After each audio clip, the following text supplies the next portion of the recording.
welcome back to another video. In today's video, I wanted to talk about dealing with the heat and with summer when you have fibromyalgia. So May is Fibromyalgia Awareness Month, so that's another reason why I want to do this video now. Over here in Portugal, it's already pretty warm. It's what other people would consider summer, and this, I guess, for us is spring. We don't really have spring. Our spring is just like rain after like the end of May, mid-June. It just shoots up to like the 30s and 40s, and then it's just super hot and I can't deal with it. But right now, this kind of temperature is pretty good for me. It's a little bit like dangerous because we dehydrate super easily. I don't know why. I need to make a video on that actually, but I do know that dehydration is a really common thing for fibromyalgia.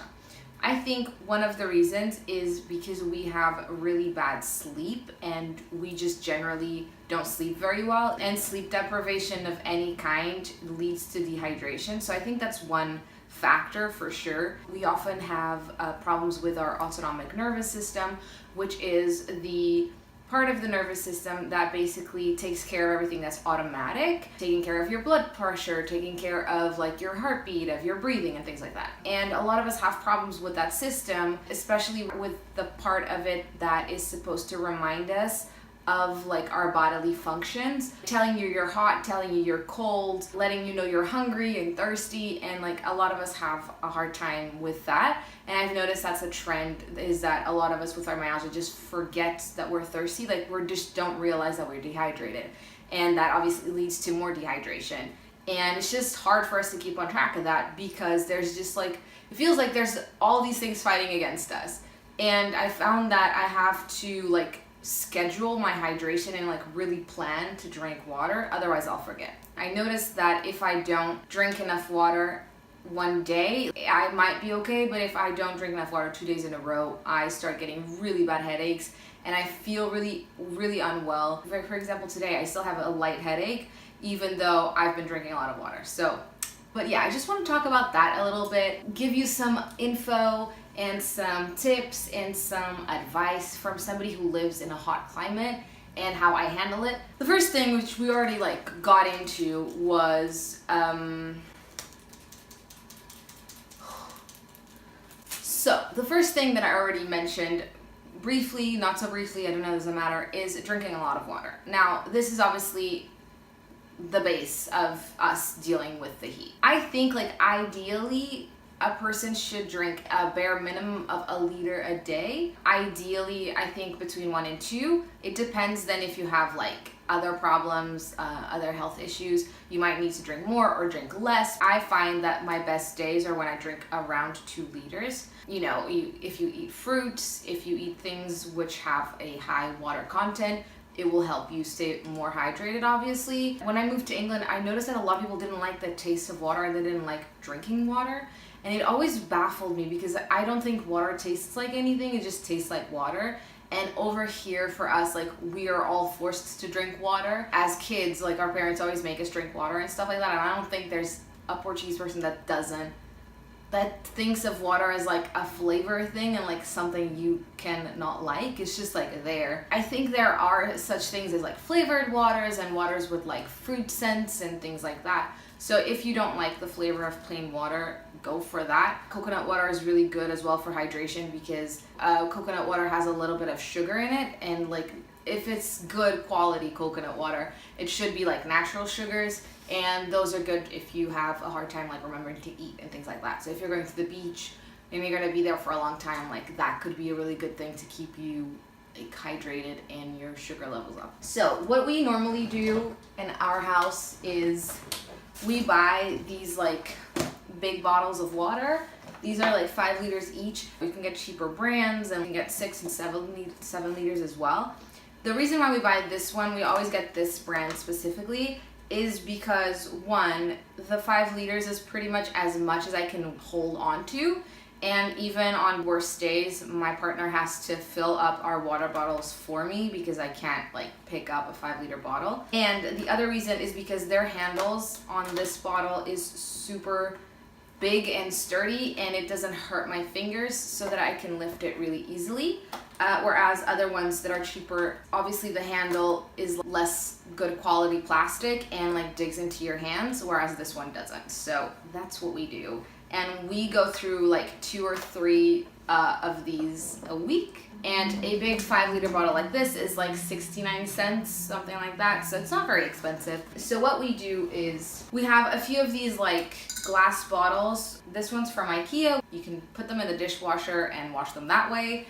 And yeah, basically we just refill these and that's it. This is a liter. So I like using these bottles because it helps me keep track of how much I drink, and I find that this is the best system so far. I also really like using like water tumblers that also have like a specific measurement, so I know how much I'm drinking and like drinking out of that.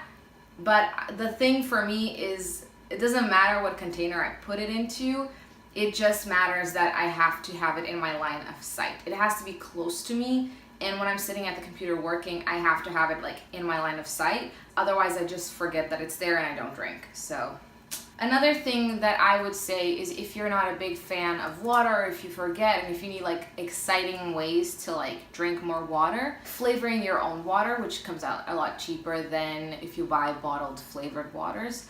So flavoring your own water and also making your own iced tea. So it's just like about being a little bit creative if you want to drink more fluids, but you have a hard time like figuring that out. Another way that I think is super important to handle the heat is eating cold foods. I can't eat soup, I can't eat anything that's too hot during the summer. Like I just can't.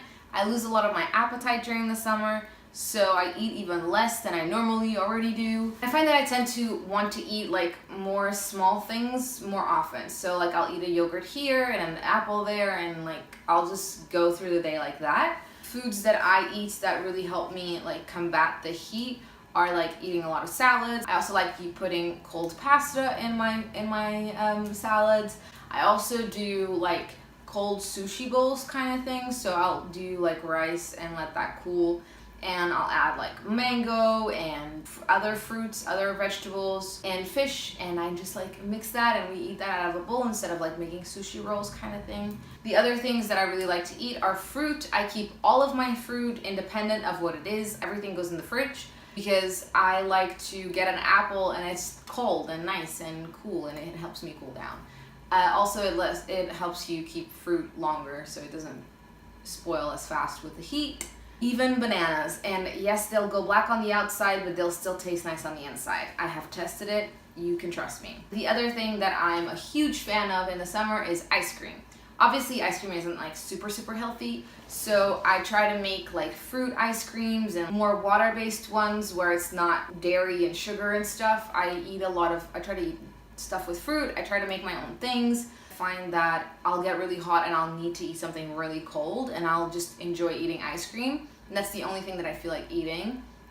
So I have to try to make that, like twist that into something a little bit healthier. I got some ice cream molds from IKEA and I just use those.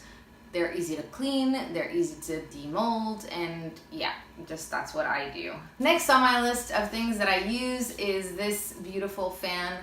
This one is my companion since last year. It just like keeps you cool, like it's so good. And I carry it with me everywhere, and I like the like, you know, it's exciting. Obviously an air conditioning unit and having like if you live in a country where they do that, like having a what's the word, thermostat, that really helps like keeping the house cold. We live on the top floor of our building, and our house faces south, so that means that we get the sun pretty much all day. In the winter it's really nice because our house is pretty warm, but in the summer it's not very nice because the house is pretty warm. We do have air conditioning in every single room except the kitchen, but it's really expensive to run air conditioning every day, all day in all the house, and it just doesn't make sense. In the office and in the kitchen, I normally leave both windows open so that there's an air current going through the house and it keeps the house cooler. Be strategic about it. If we're going out for dinner, we'll leave all the windows open and everything is dark, obviously, so there's no mosquitoes.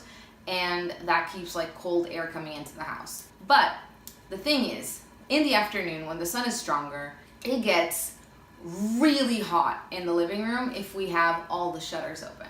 So a little tip from a Mediterranean country where it's hot and sunny all the time is close the shutters. The dark makes your house cooler. I leave the windows open, but the shutters closed. Unless it's like really, really hot. If it's in the 40s, I close the windows as well, because otherwise only hot air is coming in and you don't want that. We live in a really windy place, so there's always like a nice wind coming through, so I like to leave the windows open. But if it's only hot air outside, or if the air is very still, leave the windows closed, because that means that the hot air stays outside. It works, honestly. It doesn't work like the first day, it's still gonna be hot, but with time, if you're doing that every single day, it will keep the house cooler. Now the secret to this is that as soon as the sun starts to go down, and as soon as like the heat starts to dissipate, you have to open the shutters again and open the windows, because then all of the hot air that is still in the house will go out and the cool air will flow in. So that's the key thing, is like you always have to be doing this like logistics of closing, opening, all of that. So that's what I do. Another thing obviously is wearing cool clothing. So wearing a lot of whites, a lot of like cool colors, good like breathable fabrics, things that let you breathe, that are not very tight and stuff like that. Yeah, the last thing is when you're really hot at night, I do this a lot when I go to bed and it's just really, really hot and my feet are burning up, or I feel like any specific area of my body is like, feels like it's on fire, which happens a lot. I have like little towels. I'll show you. So I have like a couple of these like little towels. You can get smaller if you like, but I feel like this is a good size. And what I do is I just run it under the tap with cold water, and I'll put it like around my neck or on my belly, chest, legs, feet specifically. Like this like wraps around your feet. Sometimes like I wake up in the middle of the night and this is like crunchy from how dry it is. So you can see how hot I get. You can also put it in the fridge or the freezer for a little bit if you are that hot. You can also use ice packs. I think there's also these like cold tech things like towels, but those seem a little bit expensive, and this is something that you can get from the store for like really, really cheap and just reuse, and then you can just wash them. It doesn't give you any like burning risks or anything like that, because obviously when I have a migraine I will put an ice pack on my head. You can get burns from that if you just left that on your neck the whole night. You could burn yourself, because obviously then you're asleep. I feel it's a lot safer and a lot cheaper, and it's just like the DIY way. That's it for this video. I hope that this was informative and helpful in some way. I hope you're enjoying the videos that I have made for Fibromyalgia Awareness Month. I tried to make it a little bit more fun and more like lighthearted this year, because I didn't want it to be a super serious thing. I want people to be interested in the illness and want to know more about it. And I want people, not only who have it, but people who don't, and who have like maybe family members who do have it, to come here and find like answers and find like somebody who's willing to help, because that's what I am. When I got diagnosed and I started researching the illness, I just didn't have anybody to help me and to guide me, and it was very hard for us to find information because everything felt really outdated. It just felt like it wasn't real people with the same interests as me. I'd never heard about the illness, and it was just hard to find good information about it. So I hope that this helps. I hope that my channel helps. So if you're new here, and thank you for coming and joining us, and welcome. I'm gonna stop talking now. I hope you enjoyed this video. If you did, don't forget to leave it a like and a comment. Let me know how you handle the heat and how you feel about it, and if I missed anything. And if I did, please let me know, because I'm very hot and I need to not be. Also, you can consider subscribing to my channel if you have not done that yet. You can also consider becoming a member on Patreon. You get exclusive content and you'd be helping support the channel. I think that's all the things that I have to say. I hope you're having a wonderful day. I hope you're not too hot or too cold, or I hope you're feeling just right, like the little Goldilocks. I hope it's just right. Okay, I'm gonna go. Thank you so much for watching, and I will see you in the next video. Bye!